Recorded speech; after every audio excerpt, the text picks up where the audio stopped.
ranking match situation as you've ever dealt with? Yeah, by far, and um, it is what it is when you really look at the season as a whole. Um, Chandler getting hurt the whole month of December, and didn't come back out until first weekend of or second weekend, I believe, of February. You just want to make sure they give him enough time to prepare himself and get ready. So I think we all knew there was going to be a ranking match. I mean, if I go back, could I change anything? I'm not sure I could have. It just kind of we're Oklahoma State. We want to win dual meets. And we need to put our best team out and be competitive. We take pride in that, and that's what we tried to do in the month of December, the month of January. Didn't have an idea that really when Preston Weigel got hurt in December, to me it looked like it was a season-ending injury and definitely maybe career-ending injury. And bouncing back and being back a little bit surprised us. Kind of started getting a lot of hopes in mid-January that there was a chance of him being back and him being back in the lineup. Put another shift, downward with our guys. So just is what it is, and it's Chandler Rogers has been an unbelievable student athlete for our program in this university, and I think he's made a big difference with a bunch of his teammates, just not in wrestling but in life in general, and the things he practices on a daily habits. Some of the things he practices has really rubbed off on several of our guys. How has he kind of taken that? He's a winner. He's really disappointed. I think he understood, that the scenario existed, that it was going to happen, and is he happy with it? Absolutely not. He's a competitor, and I wouldn't expect him to be happy. How tough was it for you? I mean, I had a conversation with Roger, and he said you kind of were over in the corner. I mean, it's kind of hard. I actually didn't watch it. They're both Stillwater kids, and in the end, it doesn't define him by any means. He's such a mature kid when it comes to understand the importance of things and when we need to move on, when we need to refocus. He's been a kid that I think his maturity level with a lot of things have really inspired a lot of other guys. So let's move on from this because it's really nowhere to go. One more question. Roger and I were talking, and the closest he could come up with, I respect his opinion. He knows more about this stuff than any of us that are standing around you, was Byers and Rochal when they did this. And Byers went on to finish third. I mean, that's kind of the silver lining, isn't it? That the guy now, the survivor, he's carrying a lot of weight. Well, it is what it is. I mean, right now we're not projected whether it was Chandler was in there or whether Joe's in there. Neither one of them are predicted to be All-Americans at the weight. I mean, so there's a lot of hype on these two, but we have not put ourselves in a position through the season to be, have a high seed and going into the nationals. It's happened before. It's happened with a lot of teams. The difference is we lose another qualifier at 65, and that kills me because I know the conference is really growing. It's going up in numbers with our qualifiers, and I don't think I'll have another season like this. Maybe you have one every 10 years. I don't know, but you would hope that they would take the body of work for a student athlete, what he's done all year, and take that into consideration when they're picking seeds. But it is what it is, and we knew it going in. So there's no surprises for us.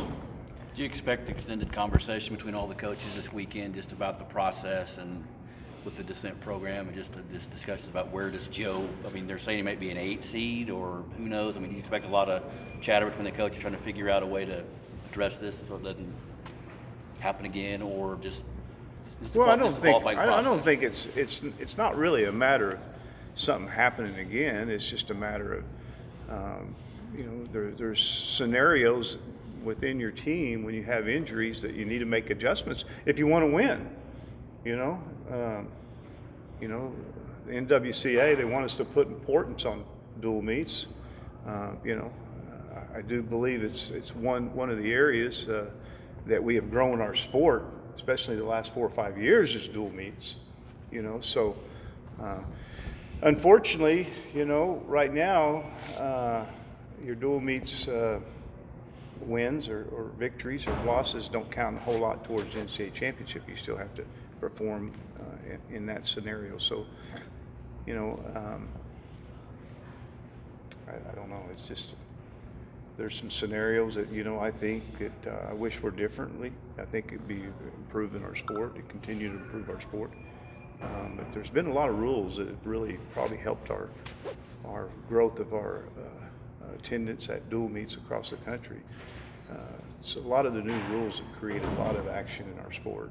So although there's still some things you hope to change and make better, but there's been a lot of people that have done a lot of good things over the years that has moved folk style wrestling forward. This aside, you're coming off that Iowa duel. I mean, it had to generate. I mean, the place was full. People, are saying it was the loudest they could, at least the younger generation, saying the loudest they could remember that arena ever being. Has that momentum carried through with the work in the room toward postseason? Yeah, you think? we've been in a lot of big dual meets, and that was a special one here, right? That's always going to be special when we can talk about it. You move pretty quickly. You kind of recognize what it's for, and it's a nice rivalry that we've had for a long time, and winning those rivalry dual meets, means a lot to me. It's big in my mind. Because I've lost them and I know what I feel like. So I think it's easy for this group. They've been in a bunch of dual meets on the road, at home, and it's easy for them to move forward and recognize it's a great win. But it's a great win and move forward. Go. We got to go. What if you hit one of those guys next time? They're going to remember. Be ready for them next time. That kind of tells me that you're growing. Is the plan to have Jacoby at 74 and Dakota at 84? Uh-huh. How have those guys done? Well, you remember now, our guys have been pretty light, for a long time. Dakota and Jacoby and Joseph is, weighs out of practice, a month ago, weighing out in the low 70s or high 60s, losing, 6 or 7 pounds in a hard workout, that's not unusual. That's pretty easy. That's with a T-shirt on, So Dakota and Jacoby, I mean, they had a hard time keeping their weight on, So middle of January, we kind of knew this wasn't going to last too long because they just coming in undersized, and actually Jacoby did a pretty good job, competing at 84, but so we kind of knew, that it's going to be real tough for us to ever keep him up. And again, there was a time in January where we had a lot of hope that Weigel was going to make it back. So it made it a little easier for us to say, hey guys, it's okay that you're small at the weight class you're wrestling because you're going to get a chance to move back down. It will have been a month since Dakota last wrestled because of just the way the lineup shook out. How has he kept that mental edge and worked out, knowing that he wasn't going to get to actually compete? He's really excited. Real excited about wrestling again, His weight is not an issue at 84. I think he had a harder time making it in November than he did now, but which is understandable, maybe coming a little bit heavy after the summer months, but really there's not really an issue with his weight. Same with all three of those guys.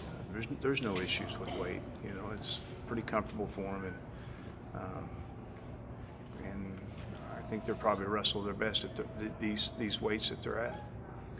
You talked about automatic qualifiers. Obviously, the one weight that I'm sure a lot of concern is 157. In fact, there's only one spot there. I mean, that puts a lot of pressure on White and really everyone at that weight in the conference tournament. That's one I'm just not real sure of. I don't know how and why it didn't get one. He's ranked 23 in the country, and I don't know. You know, just again a system that seems to have maybe a little error in it, maybe not. Maybe there's some justification. Sit down with someone and they show me why he didn't go in. I don't know. You know, I think his RPI wasn't real high, but he did beat a lot of good kids. Lost to some ugly ones early on. I think he's in pretty good shape. I think he has to have a good tournament in order to go. I think if he goes 0-2 or maybe even 2-2, he might not go. You know, but I think if he has some sort of tournament, I'm not going to put a number on where he needs to finish, but if some sort of tournament, there's a good chance he'll get qualified in. So right now, when you look at our lineup, we have 4 guys that don't have automatic qualifiers. 5, half our team. So 57, 65, 74, 84, 97. I know that's something that you've brought up the past weeks. The Yeah, concern about it that. just I just think that you have circumstances in the season. I get it. Well, maybe Joseph's never been down to the weight, but it's not his fault. Trust me. His mother's been on my butt about giving him an opportunity, and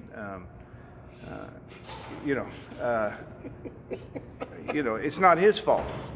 It didn't feel right about taking him down. We had an injury. We have 2-time All-American that's injured. We're not taking you down yet. It's not the time. Let's make sure he gets back healthy, and we'll look at it. But if you've wrestled at a weight class and you're moving up in circumstances where there's injuries, I don't know why we can't honor those matches up. Jacoby Smith has had some really good wins at 84. I think that we're so strict with our weigh-in rules and with our weight that it's hard to move a whole lot from there. So it is what it is, and maybe we can look at it, maybe not. But I think that it's a scenario that was unfortunate for us this year. But at the same time, we get to wrestle in the best part of the season, and we have a team that we're looking forward to. I guess ESPN gets the right to juggle the national championship night lineup the way they want. At least they have, to put whatever they think is the best match last. But other than that, the rest of the way you're going to be wrestling low weight to high weight. Anybody in this have a better starting pair to get you guys generated than Nick and for the Peyton? Big 12, we're in good shape, once these two go to nationals, it gets a lot more competitive. That 33 is deep. It's as deep as and tough as a weight as any weight I've ever seen in college wrestling ever. Whoever wins that weight should, I've said it all year long, should be the outstanding wrestler. It's that good and it's that deep and it's that fun to watch. It's been fun watching that weight. I've watched a lot of dual meets and I just go to 133 and watch that match. Other dual meets, not ours. Because there's just so many wrestlers out there, 33. So, but we got a good 1-2 punch there, and we got to maintain our intensity at the weight classes and continue to get better each week. Anyone else? Okay.